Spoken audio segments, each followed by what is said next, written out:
अस्सलामुअलैकुम वरहमतुल्लाहि वबरकातुहू। क्या हाल है आप लोगों का? अल्हम्दुलिल्लाह, अल्लाह के फजल व करम से सब खैर व आफियत से होंगे। और अल्लाह ताला से यही दुआ करती हूँ कि अल्लाह ताला हम सबको इस कुरान पाक पर अपनी इस किताब के साथ जोड़े रखे और हमें इस्तकामत नसीब फरमाए। आमीन सुम्मा आमीन।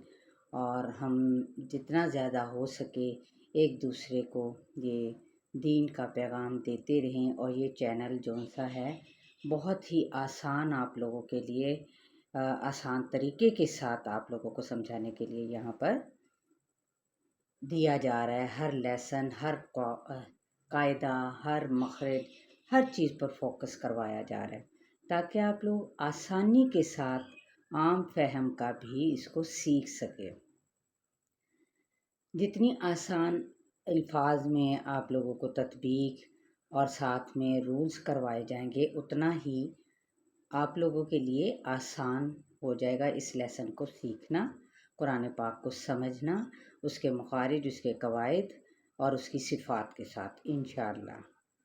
चलें अपने दुआ के साथ सबसे पहले अपने कायदे की जानिब बढ़ते हैं कि कायदा क्या है। रब्बि इश्रह ली सदरी वयस्सिर ली अमरी वहलुल उक़दतम मिन लिसानी यफ़क़हू क़ौली।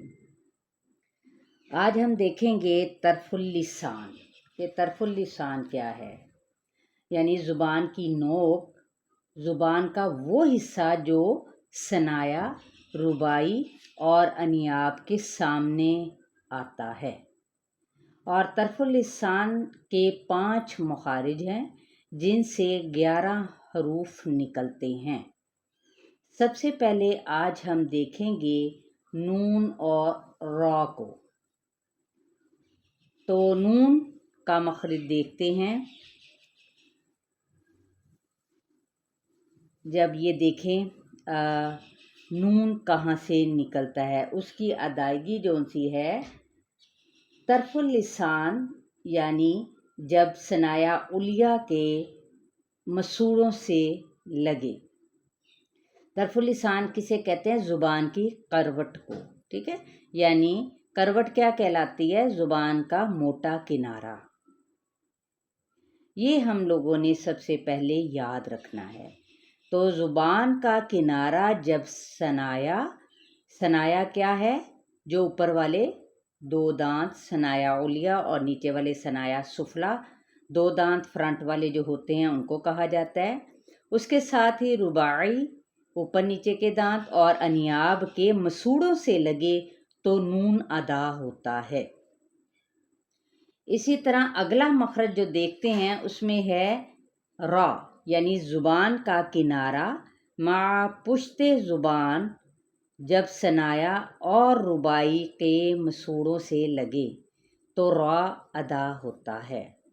अब आप कह रहेंगे ये सनाया और रुबाई क्या है? मेरी आप पीछे जाकर देख सकते हैं, उसके अंदर तमाम ज़ुबानों के यानी दांतों के, ज़ुबान तो एक ही है लेकिन उसकी तमाम जो जहाँ से उस ज़ुबान से अदा होने वाले हरूफ हैं वो सारे उनके नाम वहाँ पर मौजूद हैं। वो इंशाअल्लाह ताला आप सर्च करेंगे तो आपको मिल जाएंगे। अब आप लोगों ने ये याद रखना है कि इन तीनों को, पीछे क्या था हमने लाम को भी देखा था, अब यहाँ पे नून और रॉ को देख रहे हैं। तो इन तीनों को मखरज के एतबार से तरफिया या फिर ज़लकिया कहते हैं।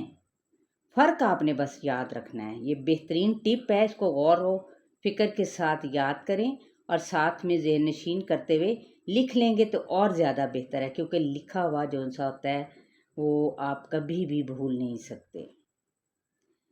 तो मसूड़ों से जब क्या करना है आपने कि मसूड़ों से लगती है, दांतों से नहीं, ये याद रखना है आपने। ज़ुबान मसूड़ों से लगती है, दांतों से नहीं। तरफिया क्यों कहा गया? क्योंकि ज़ुबान के किनारे को तरफिया कहा जाता है, इसलिए हरूफे जो है हरूफ ज़ुबान के किनारे से निकलते हैं। और ज़लकिया क्यों कहा गया? तेज़ किनारा।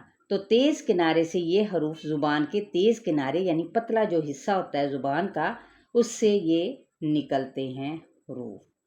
तो बस طرفیہ اور زلقیہ کا آپ کو فرق یاد رکھنا چاہیے۔ چلیے آگے بڑھتے ہیں ہم اپنے لیسن کی جانب۔ پارہ نمبر 6 سورہ المائدہ اور آیت نمبر 42 سے۔ اعوذ باللہ من الشیطان الرجیم، بسم اللہ الرحمن الرحیم۔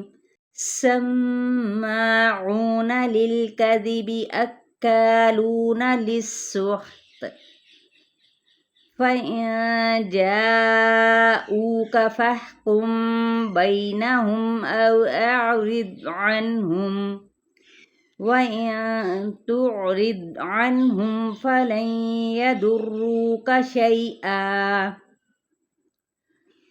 وإن حكمت فاحكم بينهم بالقسط، ان اللہ یحب المقسطین۔ اب پہلے ہم یہاں پہ دیکھ لیتے ہیں کہ دیکھیں یہاں پر لام یہ موجود ہے، پیچھے للکذبی میں لام موجود ہے، اور اس کے علاوہ جون سا ہے لام للسخت یہ لام موجود ہے، اکالون میں لام موجود ہے۔ پھر ہے آگے جب بڑھتے ہیں تو اعرض ضاد، یہاں پہ دیکھیں را بھی موجود ہے باریک، لیکن یہ را باریک پڑھا جائے گا اپنے زیر کی یعنی کسرہ کی وجہ سے۔ پھر یہاں پہ تعرض، یہاں پہ بھی را ہے موجود، ٹھیک ہے، اور نون بھی موجود ہے یہاں پر۔ فلن، یہ یہاں پہ بھی نون موجود ہے۔ یہ آپ نے مخرج کو دیکھتے رہنا ہے ساتھ ساتھ۔ یا درو کا، ٹھیک ہے، را بھی ادھر موجود ہے، تو یہ آپ نے دھیان رکھتے ہوئے ان کو ادا کرنا ہے۔ آگے بڑھتے ہیں۔ وَكَيْفَ يُحَكِّمُونَكَ وَعِندَهُمُ التَّوْرَاةُ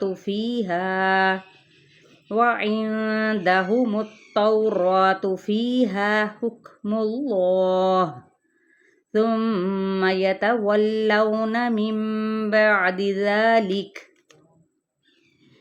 وَمَا أُولَئِكَ بِالْمُؤْمِنِينَ۔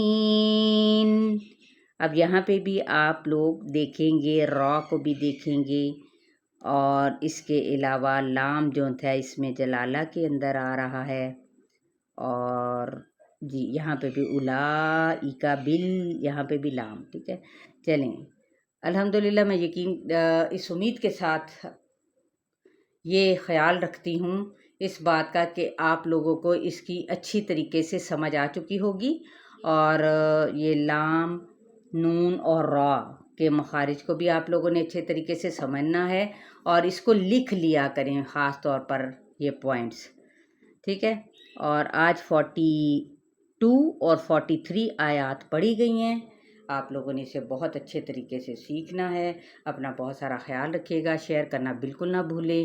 السلام علیکم ورحمۃ اللہ وبرکاتہ۔